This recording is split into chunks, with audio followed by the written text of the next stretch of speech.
بسم اللہ الرحمن الرحیم، السلام علیکم۔ میں ہوں سیبی کاظمی، آپ دیکھ رہے ہیں فیس بک اور یوٹیوب۔ 17 جولائی جمعرات کا دن ہے۔ اہم وی لاگ کی خبریں پہلے آپ کے سامنے، پھر تفصیل۔ ڈونلڈ ٹرمپ کی پاکستان آمد کی خبر حکومت کیوں پھیلا رہی ہے؟ اس کے ساتھ امریکہ میں وائٹ ہاؤس کے باہر تحریک انصاف خان رہائی پر پلاننگ ہے۔ انٹرنیشنل سطح پر خان کی تحریک میں تیزی ہے۔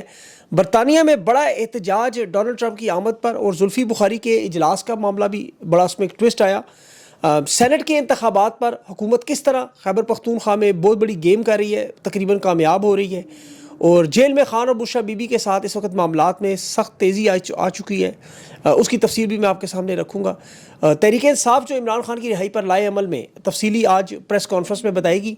تحریک تحفظ آئین پاکستان کی تنظیم تشکیل بھی ہو چکی ہے۔ اس کے ساتھ 9 مئی کا جو اسٹیبلشمنٹ کا فالس فلیگ بیانیہ تھا وہ مکمل دفن۔ اسٹیبلشمنٹ کو ایک گواہی لے ڈوبی۔ حکمران اس وقت مزے میں ہیں، اور پنجاب کی ماں بھی غائب ہے، اور پنجاب سمیت پاکستان اس وقت ڈوبا ہوا ہے۔ راولپنڈی میں فوج طلب 65 کے قریب لوگ جاں بحق ہیں۔ مہنگائی کا طوفان شروع ہوا، سرکاری اعداد و شمار بھی آج آگے، اور شام اسرائیل کی جنگ میں بڑا اہم موڑ آیا۔ اس کے پاکستان کے حوالے سے میں آپ کے سامنے کچھ تفصیلات رکھوں گا، لیکن سب سے پہلے تفصیل میں اسٹیبلشمنٹ کی جو بہت بڑی واردات، بہت بڑا پروپیگنڈا تحریک انصاف کی، چونکہ اب تحریک شروع ہونے جا رہی ہے۔ ARY، جیو نیوز، سما نیوز، حکومتی میڈیا، ان کے صحافی تمام خبر چلا رہے ہیں کہ 18 ستمبر کو ڈونلڈ ٹرمپ پاکستان آ رہا ہے۔ اب آپ اسٹیٹ ڈپارٹمنٹ کی ویب سائٹ پہ چلے جائیں، راؤٹرز پہ چلے جائیں، برطانوی میڈیا دیکھیں، نیو یارک پوسٹ کو دیکھیں، تو اس میں انہوں نے باقاعدہ طور پر امریکی صدر کا، ڈونلڈ ٹرمپ کا دورہ برطانیہ 17 ستمبر سے 19 ستمبر تک پہلے سے طے کیا ہے کہ اس کی ملاقات وہاں بادشاہ چارلس سے ہے، وہ شاہی خاندان کا مہمان ہے۔ لیکن ان تمام میڈیا نے، اسٹیبلشمنٹ نے ٹرمپ کے پاکستان کے دورے کی خبر شروع کر دی کہ جی یہاں آ کے وہ تجارت ٹیرف پہ بات کرے گا، بھارت کے معاملات ہے، کچھ گھنٹوں کے لیے البتہ آئے گا، صرف کچھ گھنٹوں کے لیے، اور یہ ڈسکشن کرے گا۔ اب دیکھیں، ڈونلڈ ٹرمپ کا برطانیہ کے بعد بھارت کا دورہ تو متوقع ہے۔ ستمبر اکتوبر میں نے آپ کو اس دن کوارڈ کی میٹنگ کی تفصیل بتائی تھی کہ اس میں نریندر مودی نے اسے دعوت دی، وہ قبول کی گئی، لیکن وہاں ثالثی کا معاملہ ہے کشمیر کا۔ ماضی میں بل کلنٹن پاکستان آیا تھا چند گھنٹوں کے لیے، اور بش بھی آیا تھا 2006 میں، اور دونوں دفعہ پرویز مشرف اس کا میزبان تھا۔ ڈکٹیٹر کے دور میں آتے ہیں ویسے۔ ڈونلڈ ٹرمپ پاکستان میں آئے، عوامی لیڈر جیل میں ہو، ایسا ہو نہیں سکتا۔ ٹرمپ اتنی بڑی بیوقوفی نہیں کرے گا، ابھی تک کسی بڑے رہنما نے پاکستان کا دورہ اسی لیے نہیں کیا۔ لیکن اس وقت یہ آمد کیوں متوقع ہے؟ اس کی وجہ دیکھیں، تحریک انصاف نے اس وقت اپنی جو تحریک ہے، عمران خان نے جو اعلان کیا 5 اگست تک جوبن پہ ہے، وہ انہیں اس کا شدید خطرہ ہے۔ یہ چاہتے ہیں کہ احتجاجی پلاننگ سے ہٹیں، کنفیوز ہو جائیں۔ اس خبر کا اگر آپ تعلق دیکھیں تو ٹرمپ کی، دیکھیں، عمران خان کے بیٹوں سے ملاقات کی پوری کوشش لندن میں ضرور ہوگی۔ اب یہ ملاقات ہوگی نہیں، یہ بھی طے نہیں ہوا، لیکن اس پر بہت بڑے بڑے لوگ، میری اطلاعات ہے، اس پہ پوری کوشش کریں، اور یہ بہت بڑا معاملہ ہے، کیونکہ پاکستان کے حالات اس وقت دیکھیں، اسٹیبلشمنٹ کے حالات قابو میں نہیں رہے، یہ کنٹرول کرنا ان کے لیے ناممکن ہوتا جا رہا ہے۔ اسی لیے یہ وہی بار بار پرانی واردات کرتے جا رہے ہیں، لیکن ان میں ہر چیز میں ان کی مس کیلکولیشن نظر آتی ہے، تباہی و بربادی نظر آتی ہے۔ اگست کا بھی دیکھیں مہینہ شروع نہیں ہوا بارشوں کا، اور سیلاب کے پانی میں پورا پاکستان ڈوب چکا ہے۔ جس طرح آپ کو معیشت آپ کو ڈوبی نظر آتی ہے، مہنگائی میں امن و امان کی تباہی و بربادی کا کھیل نظر آتا ہے۔ اب پنجاب کی ماں مریم نواز صاحبہ پنڈی کو اپنے دل سے قریب سمجھتی، وجہ آپ کو پتہ ہے۔ اب پنڈی شہر کی صرف اس وقت آپ حالت دیکھیں، پورا شہر ڈوبا ہوا ہے۔ اب اس سیلابی ریلے میں جیل میں 65 کے قریب جو لوگ جاں بحق ہو چکے ہیں، پنجاب دی ماں غائب۔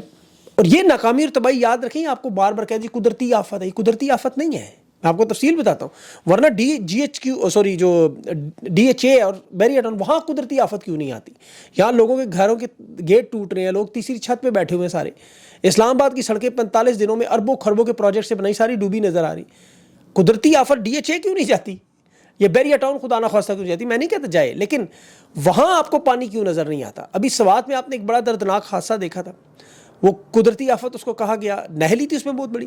اب یہ ہر سال سیلاب آتا ہے۔ ابھی تو یاد رکھیں، سندھ طاس کے معاہدے کو توڑنے کے بعد بھارت نے جو پانی روکا وہ نہیں چھوڑا، ذرا وہ سوچ لیں اس کا کیا حال ہوگا۔ اس وقت تو یہ تحریک انصاف کے مال غنیمت کی نشستیں چھیننا، 2/3 سینٹ میں لینا، پارلیمنٹ کو کنٹرول کرنا، عوام کو بھیڑ بکریاں بنانا، ان کی ہڈیوں سے گودا نکالنا، مہنگائی اور تباہی بربادی، یہ پیٹرول، ڈیزل، گندم، چینی ٹیکسز کے نام پہ جو آپ کے ساتھ واردات ہو رہی ہے، تاکہ ان کی شوگر مافیا، ان کے ریئل اسٹیٹ، ان کے حوالے کر دیا جائے، ان کے سیٹھوں کے حوالے، تاکہ پاکستان کو بیچا جائے، معدنیات بیچیں، ادارے بیچیں، کرپٹو کرنسی واردات کریں۔ یہ تو بیچ میں چونکہ عمران خان جیسا رہنما معاف کیجیے گا عمران خان جیسا رہنما آ جائے، یا کوئی بولنے والے آ جائے، چینلز بند کر دیں، آوازیں بند کر دیں، اور ملک کو مرزا صاحبہ کے حوالے کر کے، جن کے 5-5 ہزار کے گلو بٹ ان کے حوالے کر دیں، اور تباہی و بربادی کا کھیل کھیلیں، تاکہ ان کی اولادوں کو، ان کی جائیدادوں کو، ان کے کاروبار، ان کے مفادات، یہ پاؤ گوشت کا سارا معاملہ ہے۔ خدا کی قسم، ان کا مقصد صرف اور صرف اقتدار ہے، انہیں پاکستان سے، پاکستانیوں سے کوئی دلچسپی نہیں ہے۔ یہ ابھی میں آپ کو مثال تو 27ویں ترمیم میں پارلیمنٹ میں 2/3 قبضہ کیا. اب سینٹ میں آپ دیکھیں, ابھی بیرسٹر سیف کی لسٹ آپ نے دیکھی, اسے تسلیم کرنے کی جو کوشش کی, یہ خان کی لسٹ ہے, اس پہ حالانکہ خان نے کہا مشاورت کرے, پارٹی مل کے کرے. اب یہ سینٹ کے انتخابات کیوں اتنے اہم ہیں, ذرا میں آپ کو اس کی تفصیل بتاتا ہوں. رات کو ان کی بڑی ایک اہم میٹنگ ہوئی سینٹ انتخابات میں, اور یہ آپس میں طے پانے کی کوشش کریں کہ ہم بلا مقابلہ سینٹ کا انتخاب کروا لیتے ہیں. کے پی حکومت 2/3 اکثریت دینے پر تیار ہے, 6-5 کے فارمولے پر اتفاق کر رہے ہیں, اور حکومت کو دیکھیں 5 لوگ چاہیے, 2/3 اکثریت جو چاہیے, جس کے لیے انہوں نے 27ویں ترمیم کرنی ہے, صدارتی انتخابات کرنے ہیں, وہ سارا معاملہ اس نظام کو مزید طاقتور کرنے کی جو کوشش ہے, جو آپ پچھلے 3 سال سے دیکھ رہے ہیں, اسی کا یہ تسلسل آگے چلاتے ہوئے سینٹ میں ایک تو JUIF مولانا فضل الرحمان سے جان چھڑوائیں تاکہ انہیں جانا نہ پڑے بار بار, 67 سینیٹر ہو جائے, 2/3 اکثریت مل جائے.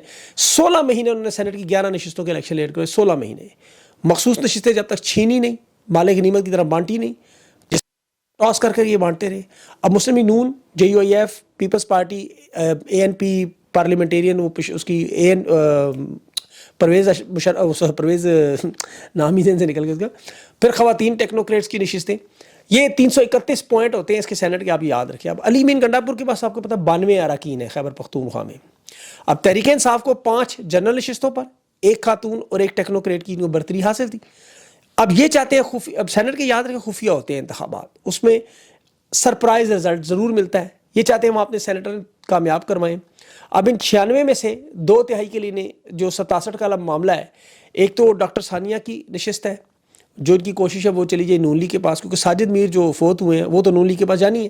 پیچھے چاہیے 5 سینیٹر ٹوٹل, اور یہ مذاکرات میں 6-5 کے ذریعے ان سے خود ہی حل کرنا چاہتے ہیں, 2/3 آرام سے مل جائے تاکہ ہم اس کے بعد آرام سے 27ویں ترمیم کروائیں. اور یہ تیار ہے تحریک انصاف کو, یہ نہیں کریں گے تو لوگ اٹھائیں گے, ہم آپ کے سارا معاملہ کرنا پڑے گا, فضل الرحمان کے پاس جانا پڑے گا. تو یہ سارا معاملہ بچنے کے لیے 2/3 اکثریت ہو, یہ خرم ذیشان جیسے لوگ سینٹ میں نہ آئیں.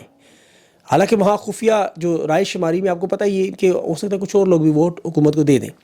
تو واردات بالکل وہی ہے. میں آپ کو ایک انٹرنیشنل خبر سے سمجھانے کی کوشش کرتا ہوں جو شام میں ہوا, اس سے آپ اندازہ کریں کہ پاکستان کا معاملہ کیا ہے. دیکھیں جو ایران اسرائیل کی آپ نے دیکھا 13 دن جنگ ہوئی, انہوں نے سرنڈر نہیں کیا, وہ مقابلہ کرتے رہے, وہ آپ کے سامنے ساری صورتحال. شام پر کل جو وزارت دفاع پر صدارتی محل پر ایک حملہ ہوا, اب شام میں جو موجود حکومتی صدر ہے اس نے فوراً ہتھیار ڈال دی. شہر سویدا کا کنٹرول جو تھا وہ دروز کمیونٹی کو دے دیا, شامی فوج پیچھے ہٹ گئی. ڈونلڈ ٹرمپ اس کا امریکی وزیر خارجہ مل کے ان کے ساتھ رابطے کر کے راستے نہیں کھول رہے ہیں. اب یہ چاہتے ہیں اسرائیل کے ساتھ جنگ کا معاملہ جو دروز کمیونٹی ہے, یاد رکھیں, انہیں الگ کر دیا جائے, انہیں حکومت میں کیونکہ اسرائیل کو وہاں سے خطرہ ہے. شام کے صدر نے جو تقریر کی, آپ اسی تقریر سنیں, وہ کہتا ہے ہم تجربہ گاہ نہیں بنیں گے, ہم اپنی عورتوں بچوں کی قربانیاں نہیں دیں گے, ہم ثالثی کی طرف جائیں گے, مذاکرات کی طرف جائیں گے. اب شام کے مفادات کو وہ دکھانا چاہتا ہے کہ جی جو ہمارے اوپر حملہ ہوا وہ نہ ہو, اور وہاں سے انہوں نے انخلا کر دیا. سرحدی حفاظت کا جو ایک راستہ, آپ کو سویدا جو کمیونٹی ہے یاد رکھیں گولان کی پہاڑیوں سے دور نہیں ہے, اور شام میں جو حکومت ہے وہ سائڈ پہ کر کے انہیں خود مختار کیا گیا ہے. ایک تو ظاہر ہے پرامن بفر زون اسرائیل کو مل گیا, دوسرا جو دروز کمیونٹی ہے ان کی, اس کی اسرائیل کے ساتھ بڑے گہرے تعلقات ہیں, بہت بڑا خطرہ تھا. تو شام کی حکومت جو ہے وہ ظاہر ہے اس کی گرفت اپنے علاقے میں, اب خود مختاری کا معاملہ وہ تقریباً آپ سمجھے ختم ہو گیا. اب اس کے بدلے میں ظاہر ہے کچھ پابندیاں امریکہ نرم کر دے گا, کچھ ان کے خفیہ مذاکرات ہوں گے, اور وہاں پہ شام کی صدر کی حکومت بچ جائے گی. اصل مقصد حکومت کا ہے, نام امن اور استحکام کے لیے جو معاہدہ ہے, ان کے جو رہنما ہے دروزی کمیونٹی کے یوسف جریو, اس نے باقاعدہ یہ معاہدہ کیا ہے اور یہ انتظامات انہیں دے دیے گئے. اب دیکھیں یہ جو مڈل ایسٹ کے حالات ہیں یا پاکستان کی, یہ باقاعدہ پلاننگ سے ہوتے ہیں. ابھی یہاں شام کے معاملات میں ترکی کا بڑا اہم کردار تھا بشار الاسد کی حکومت گرانے میں. 2011 میں یہاں عرب سپرنگ آئی تھی, امریکہ, قطر اور سعودی عرب نے اس وقت ترکی کو کہا تھا کہ ہم بشار الاسد کی حکومت گرا کے یہاں پر جو معاملہ ہے اس کو کنٹرول کرتے, ترکی مدد کرے. انہوں نے وہاں اس وقت باغی گروہ بڑی مدد کی. اب ایران اور روس اس وقت اپنی جنگ میں مصروف نہیں تھے, نہ یوکرین میں نہ ایران اسرائیل میں. تو ترکی کی پالیسی 13 سال تک کوشش کرتے لیکن کامیاب نہیں ہوئے, حالانکہ وہ نیٹو کا ملک تھا. پھر اس جنگ کو لمبا کرنے کے لیے ظاہر پھر 2024 تک بشار الاسد کی حکومت گرا دی گئی. اب یہ سارا معاملہ امریکہ کی زیر تسلط ہے, اور سیکیورٹی کی انہیں ضمانتیں بھی مل گئی ہیں, اور طاقت کا کھیل ہے. اصل کھیل جو ہے وہ رجیم چینج آپریشن ہے. یہ جو ورلڈ آرڈر کی حکمت عملی ہے اس میں دیکھیں امریکہ ہو, اسرائیل ہو, ان کی اتحادی حکومتیں ہو, یہ پوری دنیا میں یہ کوشش کرتے ہیں جغرافیائی, عسکری یا معاشی مفادات ہوں. عرب سپرنگ بھی ایک بہت بڑی منظم, آپ کو پتہ ہے, رجیم چینج پلان تھا. اسرائیل چونکہ آپ کو پتہ ہے ایران سے خطرہ ہے، وہاں جو متحرب گروپ ہے انہیں وہ سپورٹ کرتے ہیں، امریکہ نے اسی لیے وہاں سے بشار الاسد کو ہٹا دیا، قطر اور سعودی عرب کو ملا کے اب وہاں باغیوں کی مدد کی، میڈیا پہ کمپین کی، وہاں پوری ریاست جو خانہ جنگی میں چلی گئی۔ اب شام میں بشار الاسد کا اقتدار اگر قائم رہتا تو یہ جو روس اور یوکرین کا معاملہ آپ کو اس لیول پر نظر نہ آتا، لیکن چونکہ شام کو توڑ دیا گیا ہے، اور یہ جو اسٹریٹجی بنائی جاتی ہے حکمت عملی کے، ہر دفعہ بمباری یا فوجی چڑھائی نہیں، طاقت سے رجیم چینج نہیں، جہاں فوج کا استعمال کرنا وہاں فوج، جہاں پاکستان جیسے معاملات ہوں وہاں پھر سائفر اور جنرل باجوہ جیسے لوگ۔ خان کی انہوں نے حکومت گرائی، میڈیا، عدلیہ، اسٹیبلشمنٹ سب کو اکٹھا کھڑا کیا اور اسے قانونی نام دیا گیا۔ اصل وجہ کیا ہے کہ دیکھیں دنیا کے ہر کونے میں جو بھی خود مختاری یا اسلامی شناخت والے رہنما ہوں گے انہیں اٹھا لیا جائے گا، رجیم چینج کر دی جائے، چاہے بمباری کے ذریعے کریں یا اندرونی غداروں کے ذریعے۔ وہ آپ اکثر سنتے ہیں نا ان کا بیان اسٹیبلشمنٹ کے لوگ، ہم نہ ہوتے تو آپ شام اور عراق بنتے، یہ صحیح کہتے ہیں۔ اس لحاظ سے یہ آپ کو ثبوت دیتے ہیں کہ اگر ہم امریکہ کی بات نہ مانتے، رجیم چینج نہ کرتے، تو پھر ہمارے اوپر بھی شام، عراق، لیبیا، فلسطین، افغانستان جیسی چڑھائی ہوتی، کیونکہ وہ ان کی بات نہیں مانتے۔ یعنی جو بھی خود مختاری کی کوشش کرے گا اس کے ساتھ طاقت کے ذریعے حل ہوگا۔ اب ایران ان کی بات نہیں مان رہا، دیکھ لیں وہاں آپ کے سامنے جو ہوا۔ اب یہ رجیم چینج آپریشن وہاں ایران میں تو ناکام ہوا، بلکہ اس کا نتیجہ اسرائیل میں اس وقت ان کی اپنی رجیم سخت خطرے میں ہے۔ وہاں جو اپوزیشن کے لیڈر ہیں لائر ناپید، اس نے جو متحدہ عرب امارات کے وزیر داخلہ سے ملاقات کی، ابراہم اکارڈ والا، وہ آپ کو پتہ ہے، اس نے نیتن یاہو کے خلاف اعلان کیا ہے کہ یہ جو حکومت ہے اس کی اقلیت میں یہ بڑے بڑے معاہدے نہیں کر سکتے، شام سے، سعودی عرب سے، غزہ سے، انہیں اختیار نہیں، انہیں ہمیں ہٹا کے انتخابات کی طرف جانا چاہیے۔ تو ان کے اپنے جو ہے وہ وہاں پہ رجیم چینج کا بڑا مسئلہ شروع ہوگا، اور یہ سارا کھیل طاقت کا، میں آپ کو سمجھانا یہ چاہ رہا ہوں۔ اب اس میں دیکھیں اقتدار کے اس حصے میں، چاہے وہ امریکہ ہو، اسرائیل ہو یا پاکستان میں ہو، اصل معاملہ بات گھوم پھر کے آ جاتی ہے کہ ہم نے اس نشست پر، اس اقتدار پر، اس کرسی پر، چاہے جائز ناجائز، قانونی غیر قانونی کوشش کر کے ہم نے اس کو قابو کرنا ہے۔ جو اس کے خلاف مزاحمت ہوگی، جو حق ہوگی، اسے ہم نے دور کرنا ہے، غداروں کا استعمال کرنا ہے۔ 2022 میں باجوہ نے جس طرح سائفر کے ذریعے حکومت گرائی، خان پر کیسز بنائے، 9 مئی کا جھوٹا بیانیہ خان کی پارٹی کو توڑنے کے لیے، عمران خان کو جیل میں ڈالنے کے لیے، ان کے رہنما اغوا کرنے کے لیے، پریس کانفرنس کروانے، الیکشن چھیننا، فارم 47 کا نظام بنانا، مخصوص نشست، یہ سب کچھ آپ کے سامنے۔ یہ میں کوئی پرانی تاریخ ابھی بیان نہیں کر رہا، یہ 9 مئی کا فالس فلیگ پاکستان کی تاریخ میں آپ کے سامنے ہوا ہے، جو اتنا جھوٹا ہے کہ یہ 600 سے زیادہ کیسز میں جو ان کا سٹار گواہ، سب سے بڑا گواہ، شادمان تھانے کا وہ پولیس اہلکار جو کہتا ہے صوفے کے پیچھے یا میز کے نیچے چھپ کر وہ باتیں سنتا رہا، کوٹ لکھپت کی ٹرائل میں پہلے بھی بتا چکا ہوں اور بار بار بتاتا رہوں گا کہ جب رجسٹر لایا گیا تو اس دن یہ چھٹی پہ تھا، مقدمہ بھی جھوٹا، گواہ بھی جھوٹا اور جج بھی جھوٹا، لیکن غیر قانونی، غیر آئینی، غیر اسلامی، غیر شرعی انہوں نے مدد لینی ہے ججز سے، ان سب لوگوں سے۔ دیکھ لیں آپ، کوئی ماں کی دعا چھوڑ کر کیسز سننے جج جمال مندوخیل جیسا پہنچ گیا، کوئی بیماری کی حالت میں جج بشیر خان کے خلاف فیصلے دینے آ گیا، کوئی بیٹے کا ولیمہ چھوڑ کے رات 12 بجے خان کا کیس سنتا رہا، کسی کی پٹی پہ انہوں نے بندوق رکھی، وہ رات 12 بجے فیصلہ کر گیا۔ اب تحریک انصاف کے رہنماؤں کی جو فوجی عدالتوں میں سویلین ٹرائل کی اجازت دینے والے جج ہیں، وہ چھٹیوں میں کیس سنتے رہے۔ آج آپ دیکھیں، آج کی تاریخ میں وہ سارے کے سارے جج عدالتوں میں چھٹیوں سے بھاگ گئے۔ جج مین الدین خان بھاگ گیا، آئینی عدالت میں آپ کیس جا ہی نہیں سکتا، تحریک انصاف کے تمام کیسز کو آگے لٹکا دیتے، وہ نہیں سنتے۔ آج توشہ خانہ کیس تھا اور تحریک انصاف کی رشی سے مالک غنیمت کر کے چھینی گئی۔ اب پہلے 26ویں ترمیم اور اب 27ویں ترمیم کے بہانے یہ وہی 78 سال کا دائروں کا چکر گھمانے کی پوری کوشش، جس میں عمران خان بے گناہ، ان کی بیوی بے گناہ، وہ قید تنہائی میں اس وقت ملاقاتیں روک کے۔ تو جہاں یہ دیکھیں فوجی طاقت کے ذریعے رجیم چینج آپریشن نہ ہو، وہاں پھر یہ اپنی ان غداروں کے ذریعے اندرونی لوگوں کو ملا کے کرتے ہیں، اور آمریت کے کھیل میں ان لوگوں کو حصہ ملتا ہے۔ عمران خان اصل میں وہ سوال آ گیا ان کے سامنے جو نصاب میں نہیں تھا، جو ان کی اکیڈمیوں میں نہیں پڑھایا جاتا، وہ موروثی سیاستدان بھی نہیں تھا، پھر انہیں خان کی مقبولیت، قبولیت، اس کا حوصلہ، اس کا عزم، اس پہ اللہ کے یقین کا اندازہ نہیں تھا، یہ مس کیلکولیشن کر گئے، ورنہ ماضی میں بڑے آرام سے واردات کرتے تھے۔ آپ دیکھیں قائد اعظم کی بہن فاطمہ جناح ان کی بہن تھیں، اس کے باوجود انہوں نے کیا کیا۔ پاکستان کی اس وقت سب سے بڑی پارٹی قطر میں عوامی لیگ اکثریت میں تھی، شیخ مجیب کے ساتھ کیا کیا، اس کی اکثریت کو اقلیت میں بدلا، آپریشن سرچ لائٹ کیا، عوامی لیگ کو تباہ و برباد کیا۔ وہ جنرل ٹکا خان اور جنرل اے کے نیازی کدھر ہیں آج، وہ جو آج عبرت کا نشان بنے ہوئے، ظلم و ستم کرتے رہے۔ حمود الرحمان کمیشن رپورٹ پڑھے، نتیجہ پاکستان 2 ٹکڑوں میں۔ ذوالفقار علی بھٹو کی بھی انہوں نے حکومت گرانے کے لیے، ضیاء الحق نے اسی طرح کی واردات کی، مارشل لا لگایا، ملٹری بغاوت کی، اور پھر جب بے نظیر بھٹو آئی آپ کو پتہ ہے حکومت میں، تو انہوں نے آپریشن مڈ نائٹ جکال کیا، مرکزی کردار اس کا آپ کو یاد ہوگا، بریگیڈیئر امتیاز بلا، اس کا انجام آپ نے دیکھا ہوگا بھی ویڈیو میں، باقیوں کے تو آپ کو نظر نہیں آتے نا، جس طرح بچے اس کو ذلیل کر رہے ہیں۔ اسی طرح جنرل حمید گل ISI کا ہیڈ تھا، وہ اس کا مرکزی کردار تھا، اپوزیشن کو خریدتا رہا، بے نظیر بھٹو کے خلاف سازشیں کرتے رہے، اسحاق خان سے حکومت برطرف کروائی، نواز شریف کے ساتھ بھی انہوں نے کارگل کا واقعہ کیا، مشرف کا جہاز، وہ آپ کو سارا واقعہ پتہ ہے.